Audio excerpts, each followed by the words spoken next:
Jackson for ACR301. In this presentation, I will be focusing on the transnational justice issue of human trafficking for the purposes of the illegal sex trade. Human trafficking is too often confused to be the same crime as people smuggling, but the two are vastly different. Smuggling is a choice made by an individual or a group to pay a fee or a sum to a third-party organisation in order to gain a legal entry into a foreign country. Trafficking is when an individual is deceived or coerced into entering a foreign country by illegal means, which often results in them being forced into indentured servitude in order to pay back the debt or the fee incurred to those that force them to leave their home country. The focus of this presentation will be on the issue of trafficking from Mexico into and throughout the United States. It is estimated that close to 18,000 people are trafficked from Mexico into the United States every year. So that's 18,000 people that are taken against their will and brought to the United States for the purpose of being used as slaves, both domestically and sexually. The southern states in America are the most highly affected. They hold the highest number of illegal immigrants throughout America, mostly targeted because these places have large rural areas, and particularly places like Texas and Florida, as you can see on the chart, they have previously established Latino communities, which makes it much easier for people to arrive and go unnoticed and remain unnoticed. And that's one of the keys to these businesses and these organizations maintaining their anonymity. Looking at one of the biggest issues in trying to create a global form of justice administration where human trafficking is concerned, particularly in Mexico, is the lack of federal law. Prior to 2007, the only provision in place in Mexico to criminalise human trafficking was for the act of trafficking children. There was nothing to protect adults, both men and women, and it wasn't until 2014 that the Mexican government approved a reform to the previous law, which increased the pressure on those that were a part of the illegal trade, particularly officers of the public, local law enforcement agencies, secondary government organisations who were taking part in the trade for the purpose of financial gain.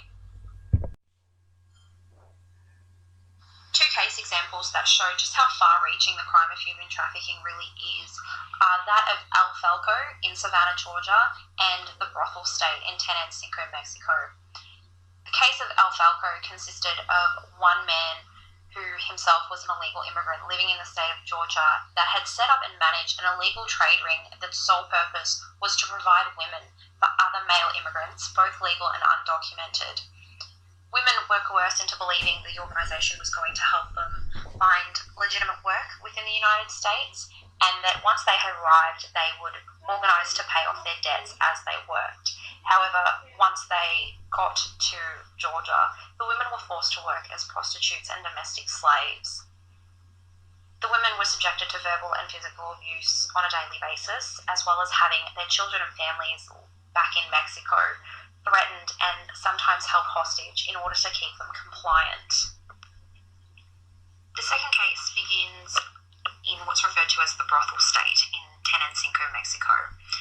A 13-year-old girl had been deceived into believing that she had found herself a loving relationship with an older man.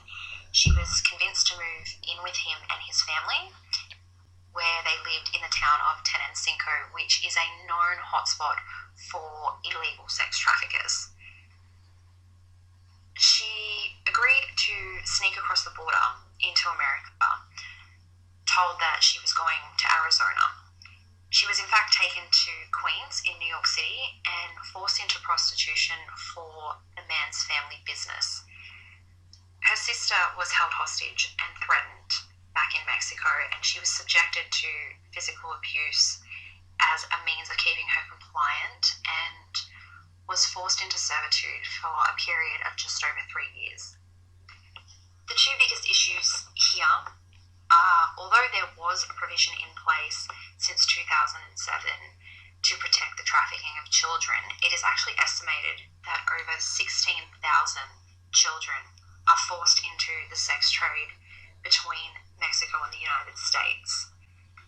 The other issue is that America faces a very tough job in trying to prosecute a number of foreign nationals, undocumented foreign nationals, for committing acts that not only violate the basic human rights, but also having to provide a safe haven for multiple victims.